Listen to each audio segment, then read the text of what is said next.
O INSS começou a notificar hoje os aposentados e pensionistas que tiveram descontos irregulares.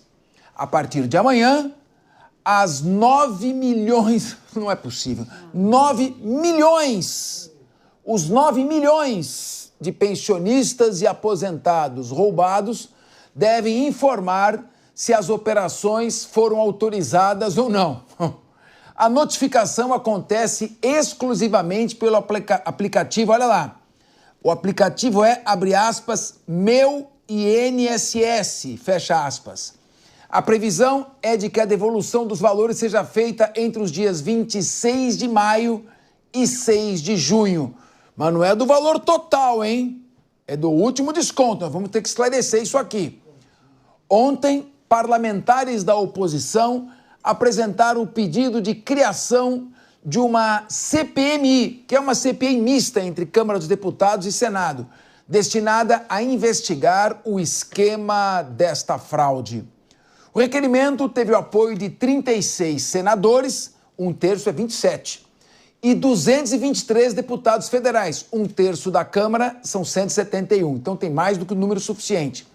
A senadora Coronel Fernanda, que é autora do pedido junto com Damares Alves, Damareia Alves, afirmou que agora a abertura da CPMI só depende do presidente do Senado, Davi Alcolumbre. Vamos ouvir.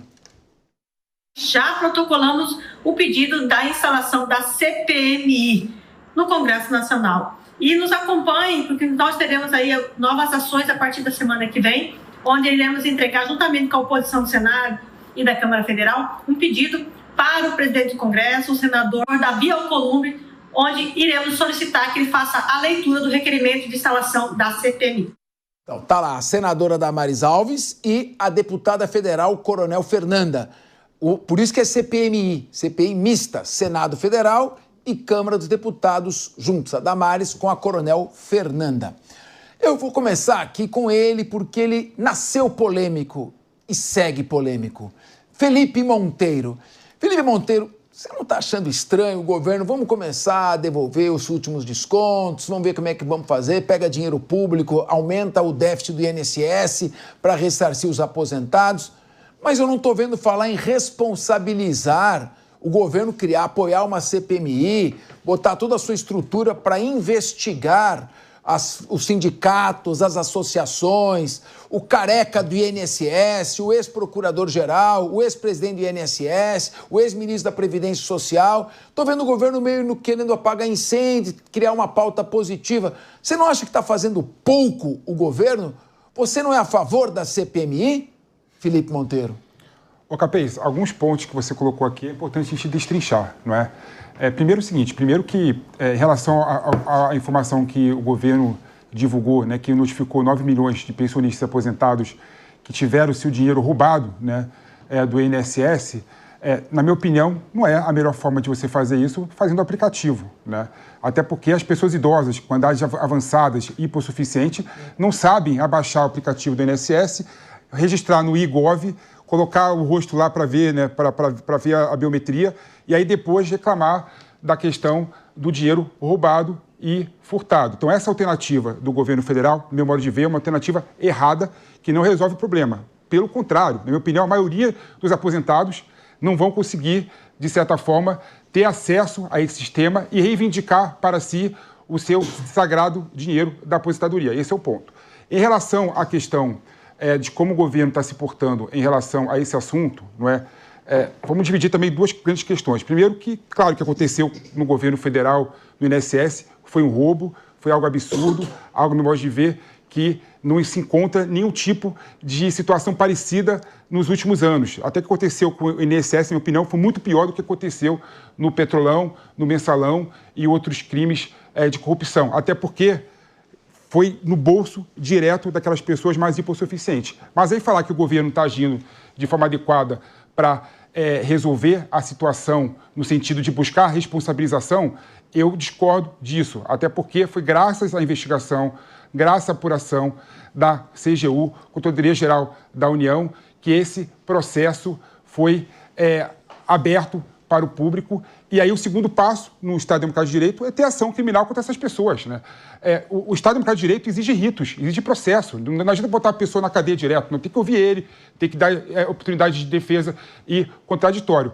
Agora, para terminar, se estou me alongando, a CPMI é o melhor instrumento para fiscalização? Realmente eu não sei, né? Até porque nos últimos anos que eu vi o Congresso fazer CPMI, foi muito mais para não resolver uma situação do que para efetivamente resolver a situação. E a gente sabe que o processo está caminhando bem no Ministério Público Federal, na CGU, na Polícia Federal. Então eu sinto que está tendo uma vontade pública, institucional, de resolver a situação. E tem um ditado em Brasília que você sabe bem, Capês, que se você não quer resolver nada, o que você faz? Você cria comissão, a CPMI. Então, se não querem resolver nada, né, vamos criar a CPMI. Então, eu não sei se a CPMI seria, de fato, o melhor instrumento, não. Muito bem. Só lembrando, nós vamos falar disso muito durante o programa de hoje. Amanhã vai ter um programa especial sobre essa questão de INSS, com um debate profundo. Nós vamos falar muito desse assunto ainda. Meu querido Ricardo Rous, você tem a Polícia Federal investigando. Você tem a Controladoria Geral da União também. A Advocacia Geral da União ingressou com a ação bloqueando os bens de 12 entidades. Mas são 31 as entidades envolvidas, não são apenas 12. Esse careca teria desviado mais de 50 milhões do INSS. O ex-procurador-geral do INSS desviou só com a mulher dele, encontraram 9 milhões. Aparece o nome do ex-presidente do INSS, Alessandro Stefanuto, como Stefa, no caderninho de propina do careca do INSS. E a gente não vê outras medidas restritivas que sempre foram praxe aqui em nosso país. Eu pergunto, a CPMI atrapalharia no quê? Se seria mais um órgão investigando? Boa tarde, Capês. Boa tarde, meus colegas de bancada. Faz tempo que eu não faço uma mesa com o Felipe Monteiro. Saudades, Felipe. Vou começar concordando com o que o Felipe falou em partes. Olha, não sabia que esse dia chegaria. Já vou discordar aqui. Acho que a CPMI é positiva porque é mais um instrumento para investigar. Esse que é, na minha opinião, o maior escândalo de corrupção, porque nós podemos chegar a números estratosféricos. Já temos mais de 6 bilhões, podemos chegar em números absurdos. Na minha opinião, tinha que bloquear todas as associações e sindicatos que fazem abatimentos no INSS de cara, na largada, bloqueia, para se evitar que se tire mais dinheiro. Me causa certa estranheza também que a associação ligada ao irmão do presidente Lula ficou de fora desse bloqueio. Por quê? É uma pergunta. Para mim tem que bloquear todo mundo. Se tem suspeita, se está tendo crime, já foi constatado, a Polícia Federal já afastou pessoas, já tem lista, a lista do careca, tem nome aqui, tem nome ali, por que não bloqueia todo mundo preventivamente para evitar que os aposentados e pensionistas continuem sendo roubados ou só bloqueou uma parte das associações? Isso para mim é um pouco estranho. Acho que a CPMI tem que ser aprovada sim, ela pode ser mais um instrumento para ajudar a ir em busca dos culpados, para colocar na cadeia essa galera que roubou os aposentados no Brasil. Agora, Priscila Silveira, no momento que o governo nomeia Carlos Lupe para começar o governo na gestão de ministro da Previdência Social, ele que já havia sido afastado sob suspeita de corrupção quando foi ministro do Trabalho da presidente Dilma Rousseff. Começa com ele. Ele, numa mesma audiência, no dia 23 de junho de 2023, ele é alertado de que está tendo desvios no INSS, na carteira dos aposentados e pensionistas, não leva a questão para discussão, não marca na outra pauta, enfim, senta em cima do assunto. O seu número 2, Volney Queiroz, se encontrava lá também. Como é que você vê a maneira como o governo está tentando contornar essa situação sem querer ir até o fundo na apuração das responsabilidades? Boa tarde, Capês, os meus colegas aqui da bancada, a nossa qualificada audiência. Capês, primeiramente, quando se nomeia, né, lá de forma anterior o Carlos Lupe, por tratativas políticas, né? Então, penso que são trocas havidas aí pelo governo, já erra, né, na minha opinião, num primeiro momento, o governo, tendo em vista que se já tinham apontado lá atrás essa possibilidade de envolvimento, eu acho que aqui erra, na verdade, grosseiramente. E erra ainda mais, digamos assim, quando ele nomeia outra pessoa que também estaria ali anteriormente nesse cenário. Agora, para a gente falar de responsabilização, é óbvio que se ele é o diretor, se chega a ter ele essa ciência e tem comprovação de que ciente ele estava, Capês, nós não podemos aqui afastá-lo de uma eventual responsabilização no que tange a esses desvios. Por quê? Porque uma coisa é ele não ter conhecimento, que pode eventualmente acontecer, né, de um diretor deixar os seus subordinados trabalharem e não terem acesso ao que acontece de forma aí, né, individual. Agora, sabendo ele que havia esse desconto, e tendo ciência, ele também, para nós aqui, é dentro do direito penal, dentro da responsabilização desses desvios, autor de igual forma. Então, espera-se que, como já meus colegas aqui disseram, que não importa se vai ser através de CPMI, não importa se vai ser através da Polícia Federal, o que importa de verdade é que o Estado faça algo para se apurar os autores, que não são poucos, né? E aqui eu vou concordar com o Ricardo Rose no sentido de bloquear, era o mínimo, era se bloquear essas associações que fizeram esse rombo, não só no bolso dos aposentados, que é um absurdo, cada R$50 por mês, se você multiplicar pelos anos, né, depois de aí 2019 até agora, tem gente que faz conta por R$50, é muito dinheiro, tem que ser responsabilizado, tem que trazer à baila todos os autores, e aí, Capês, eu já falei isso, eu queria repetir, o problema está no seguinte, eles vão bloquear dinheiros que são possíveis, né? E não vai ser suficiente para pagar esse rombo, para devolver para essas pessoas. E aí vai acabar saindo do bolso do contribuinte.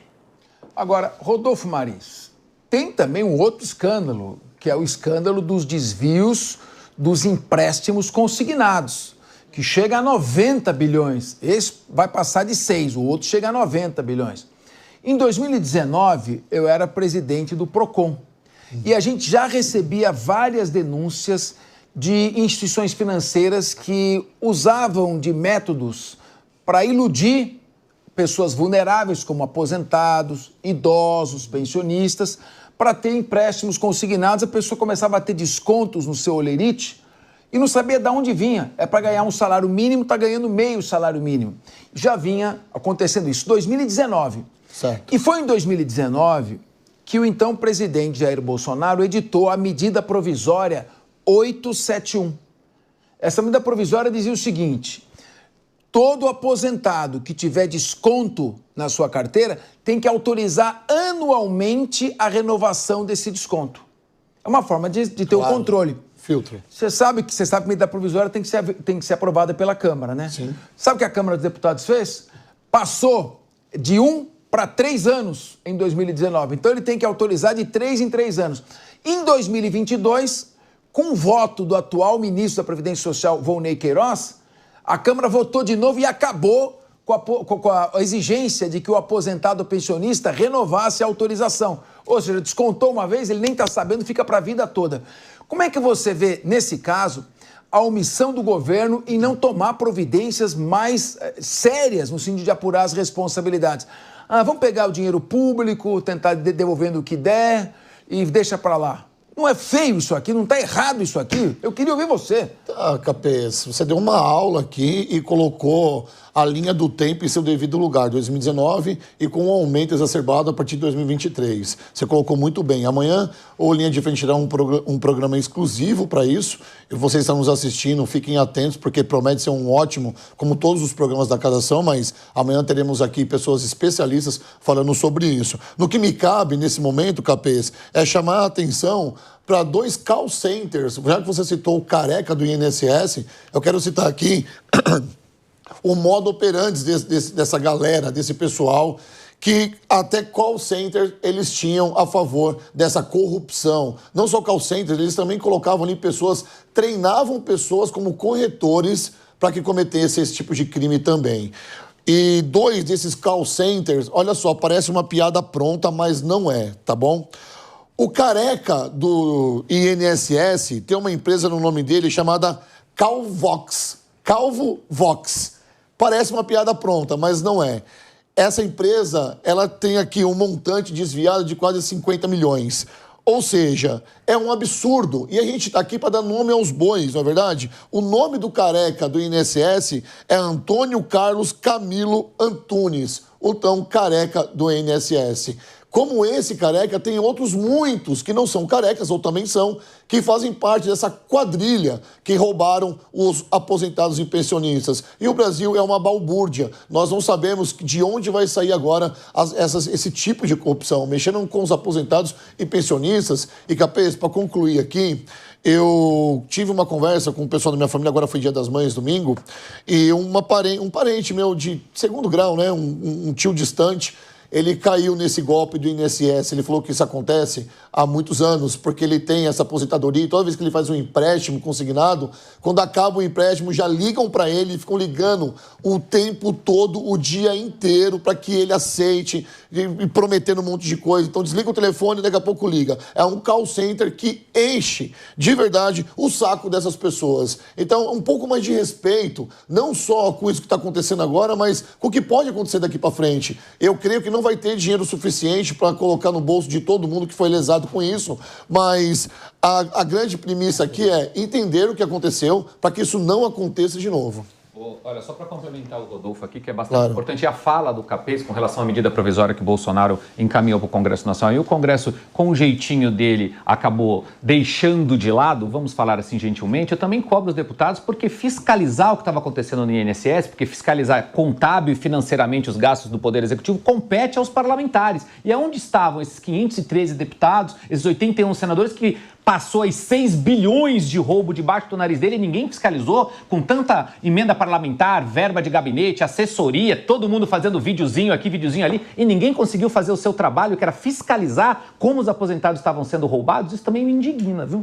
Pois é, e veja se o seu deputado federal, o seu senador em quem você votou, se é que você lembre, é importante a gente lembrar, faz parte dos deputados que votaram para que não tivesse mais a necessidade dos aposentados e pensionistas reverem a sua autorização. Ou seja, o desconto fica automático para sempre. Isso aí foi o que tirou a medida eficaz da medida provisória, tirou a eficácia da medida provisória 871. Mas olha, pessoal, importante isso. Amanhã nós vamos ter um linha de frente especial. Esse é um tema muito importante. Vai ser um linha de frente especial só sobre esse caso do INSS. Nós vamos trazer especialistas no tema. E esses especialistas vão tirar todas as suas dúvidas. É importante você mandar a sua pergunta. Manda já a sua pergunta desde hoje para o nosso WhatsApp, para a gente poder esclarecer todo. Muita gente dizendo, mas será que vai funcionar esse aplicativo?